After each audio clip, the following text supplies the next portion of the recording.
नाज़िन PDM जो इजलास अॼु मौलाना फज़लुर रहमान जी सदारत हेठि इस्लामाबाद में थींदो। इजलास में आइंदा जे लाइ अमल जोड़ियो वेंदो। उन हवाले सां वधीक तफ़सील ॿुधाए रहियो आहे मराठी जो रिपोर्टर मदثر राजपूत। जी मदثر, छा अपडेट्स आहिनि?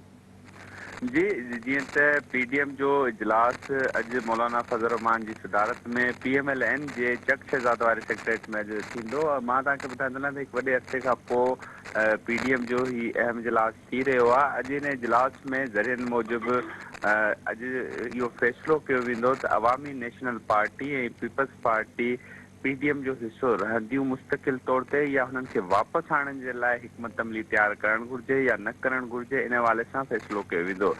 मां तव्हांखे इहा पंहिंजे नाज़रीन खे ॿुधाईंदा हलूं त नव सियासी जेकी पार्टियूं जेको अॼु जे पीडीएम जे इजलास में शिरकत कंदियूं, उन मां अक्सरियत सियासी पार्टियुनि जी इन ॻाल्हि ते इतफ़ाक़ बि कयल आहे त पीडीएम में पीपल्स पार्टी ऐं अवामी नेशनल पार्टी खे वापसि न आंदो वञे, जॾहिं त हुकूमत ख़िलाफ़ जेकी तहरीक हलाइण जो सिलसिलो आहे उनखे नव सियासी जेकियूं पार्टियूं आहिनि उहे गॾिजी हलाइनि। इन सां गॾोगॾु अॼु जे इजलास में शहबाज शरीफ़ जेको अपोज़िशन जो लीडर आहे, ज़रिए चवणु आहे त उन जी शिरकत पीएमएलएन जी तरफ़ां थींदी ऐं मरियम नवाज़ जी शिरकत अॼु मुमकिन न आहे। उन जे हवाले सां को हतमी फ़ैसिलो न आहे थी सघियो। अॼु जो इहो इजलास तक़रीबन 2 बजे जे वक़्तु ॾिनो वियो आहे ऐं उन 2 बजे जे क़रीब शुरू थींदो।